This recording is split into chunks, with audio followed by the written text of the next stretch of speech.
What's up, everyone? It is Diecastbuffet here again. Chase Briscoe gets his third career win, first win with Joe Gibbs Racing, and another fuel mileage race at Pocono. I mean, they've had such a long history of fuel mileage races, but with the stage era, we don't get too many of them. The fact that we've had 2 fuel mileage races this summer is really, really cool. Huge congratulations to all the Chase Briscoe fans out there. That was a really a needed win, honestly, because at Joe Gibbs Racing, when you're a new driver and you go there and they kind of take a risk on you, so to speak, if you don't win your first year, there's already chirping that you're going to get let go the next year. We've seen this with Eric Jones. If he doesn't win this race, this is going to help, I think, that 19 car get even better. So that's fantastic there. Make sure to pre-order that race to win diecast. They should be offering a 164 and a 124 scale for the raced version. And, of course, you can pick up the standard one as well. That should be coming out, hopefully, within maybe a month. You can pre-order that over there at Circle Diecast and use promo code Diecastbuffet. You can save on shipping. Don't have to. New diecast should be coming about July 10th. So, still got a little bit of time, right? A little bit of time to save up. But once some new diecast drop, it's going to be crazy. Over 30 new 164s dropping around July 10th. Let's talk Pocono. So, unfortunately, it has came to this time, or the time has came to this. Look, I miss Amazon Prime NASCAR racing already. I have no idea how. I know my hair looks like a crow's nest. That's fine, but I have no idea how TNT is going to do in terms of broadcasting, because I think it's going to be a pretty large amount of people that are the same from Amazon. But there's going to be a little bit of differences as well. Like, they're going back to cable TV. The practice and qualifying, I think, is going to be on True TV, which is bananas to think that we're going to have NASCAR coverage on True TV. I mean, that's cool. Hopefully, they find a way to keep some pre-race and post-race show abilities, because I love the Amazon Prime post-race. They knocked it out of the park, man. I mean, NBC for years was, by most, considered the best broadcaster of the two, Fox and NBC. Now that you have TNT/Amazon, unless NBC knocks it out of the park with features we don't even know are, out there, Prime's going to be the #1 broadcaster for 2025 for NASCAR fans.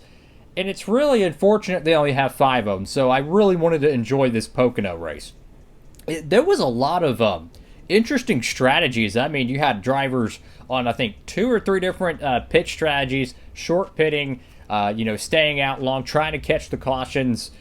I love to see strategy, man. When you have some of these events and you already know when you're going to pit and you know where to pit, it becomes a little bit more mundane. But when you have a mixed bag of strategies and fuel mileage and drivers trying to, save fuel, and then they're pitting, and then they're, okay, how much time do you wait on fuel, X, Y, and Z?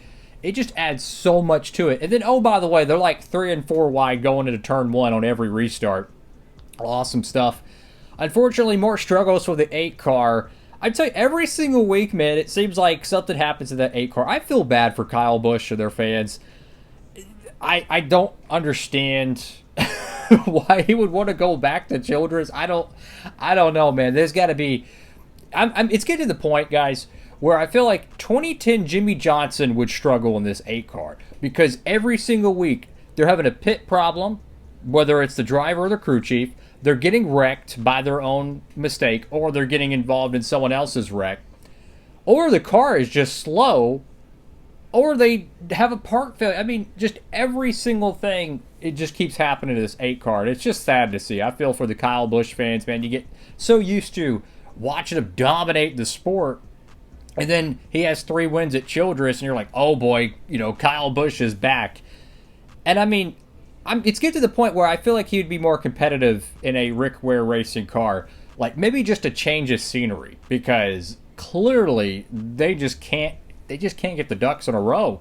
And it might actually be good for Childress as well, just to have a new driver. Maybe that would kind of give them some new mojo. I don't know. But, man, another tough break. And then the point situation. Is he going to make the playoffs or not? I tell you what, though, it makes the situation from last year when he decided not to move Chase Briscoe to win the Southern 500. I thought Kyle should have done it because he would have made the playoffs. He didn't, right? We've seen how the season has played out. He missed the playoffs. Look at him now, still winless halfway through 2025. And then you go to the Daytona 400 that year, or last year, and he didn't, maybe hit Harrison Burton to win. I'm just saying, when you get those opportunities to win, you have to take it. That's just the way the sport is. When you look at Austin Dillon, not to get sidetracked here, but when he made that moment at Richmond last year, it upset a ton of people. But that's also what the environment the drivers are pushed into. That's what NASCAR has basically told them for a decade. You win and you're in. So guess what? When's the last time Austin Dillon had a legitimate shot to win a race? I real talk, on speed, strategy, whatever it is, when was the last time? You can make a case if he doesn't win Richmond, he's still winless. So that I'm just keeping it real.